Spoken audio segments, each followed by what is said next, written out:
के बावजूद वहां पे ऐसा लिखा गया है कि उन्होंने यीशु की परीक्षा देने की कोशिश की है। मतलब शास्त्र का तुम अभ्यास करोगे, पर शास्त्र का जो कार्य है, जो उसका उद्देश्य है, वो अगर तुम नहीं समझोगे और वो वचन को तुम्हारे अंदर कार्य नहीं करने दोगे, तो ये सारा ज्ञान और बुद्धि तुम्हें नहीं बचाने वाला है।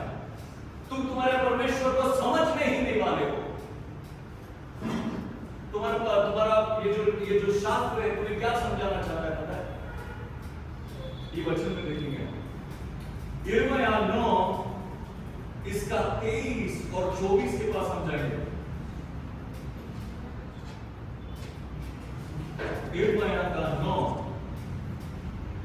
23 और 24 के बाद 24 के बाद जाएंगे।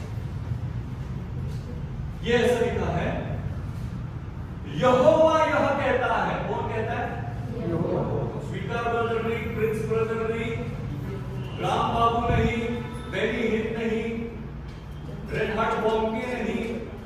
यहोवा यह कहता है, बुद्धिमान अपनी बुद्धि पर घमंड ना करे, ना वीर अपनी वीरता पर, ना धनी अपने धन पर घमंड करे, परंतु जो घमंड करे वो इस बात पर घमंड करे कि वह मुझे जानता और समझता है। आमीन।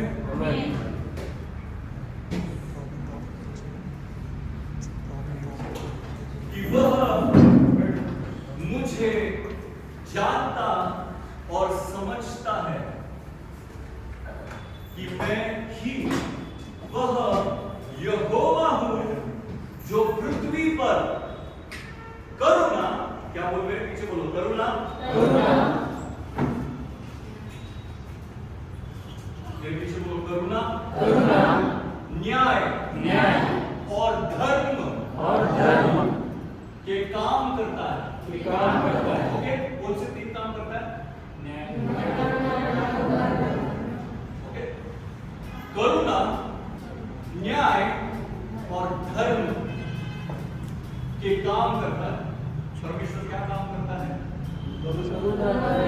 करुणा, न्याय और धर्म का काम करता है। और वचन में ऐसा कहा गया है कि अगर तुम्हें घमंड करना है, क्या करना है? किसको घमंड करना अच्छा लगता है? बिलकुल घमंड नाही काय ते सगळ्यात जास्त नम्र मीच, म्हणजे नम्रतेचं घमंड आहे।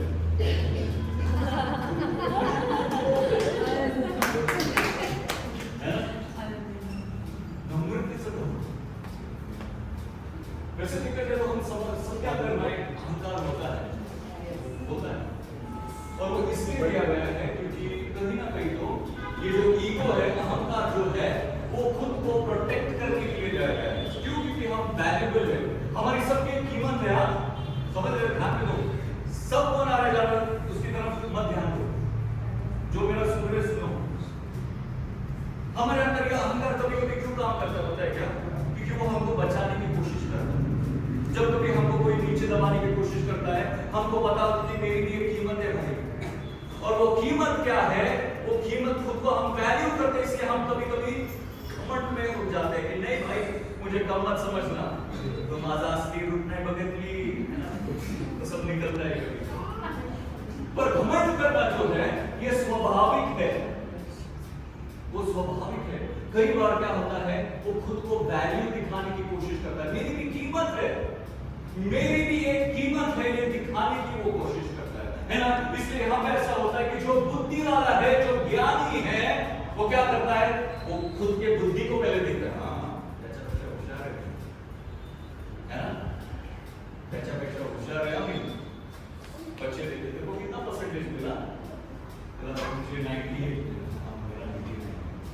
फिर उसकी मत लिखा है ना। कोई वीर है, कोई बॉडी बिल्डर है, भाई आजा पंजा लगा, ये ऐसा कर दिया तो कुछ तो है यहाँ पे। जो चिकन खाया, जो प्रोटीन लिया, उसको बहुत फायदा हो रहा है ना। कोई लोग बहुत अमीर है ना, क्या चाहिए तेरे, क्या चाहिए? होटल में जाकर क्या खाएगा भाई? अरे मेन्यू में देखो क्या खाएगा, है ना। और वचन में ऐसे लिखा है घमंड करना है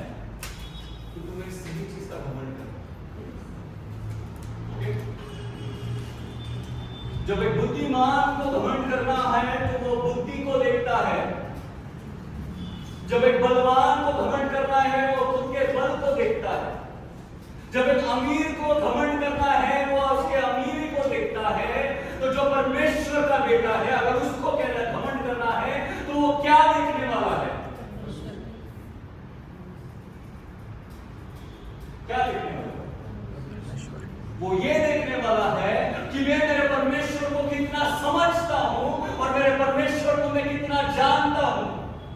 और जब तक मैं मेरे परमेश्वर को जानूंगा नहीं, समझूंगा नहीं, तो मैं परमेश्वर के ऊपर मैं घमंड नहीं करूंगा। और मैं परमेश्वर को जाना था, परमेश्वर के प्रेम को, करुणा को, न्याय को, धर्म को उसने समझा था। इसलिए उसने कहा कि परमेश्वर के उस सुसमाचार से मैं शर्मिंदा नहीं। आज लोग सुसमाचार से शर्मिंदा है। यीशु मसीह के नाम लेने से उनको शर्म आ गई है। घमंड क्यों? क्योंकि तुम समझे ही नहीं भाई तुम्हारा परमेश्वर कौन है। तुमने जाना ही नहीं तुम्हारा परमेश्वर कौन है।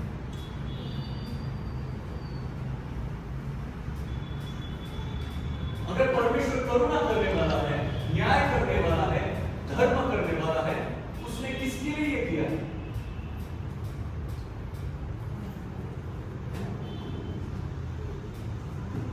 मैं किसी और पे घमंड करूंगी? मेरा भाई बहुत रिच है, मेरा वो दोस्त बहुत रिच है, वो मेरा घमंड हो सकता है? हो सकता है शायद। पर भाई ऐसा घमंड क्या काम करती जहां पे तेरी जेब खाली है, तेरा दोस्त वहां पे जैगुआर में मर्सिडीज में घूम रहा है, ये घमंड किस काम का है? तो मैं जब परमेश्वर पे घमंड करूं और मैं कहता हूं मेरा परमेश्वर न्याय करने वाला, दया करने वाला, धर्म करने वाला है, पर उसके लिए किया है, तो मेरा घमंड कैसे आने वाला है? उसके लिए क्या बोल के अच्छी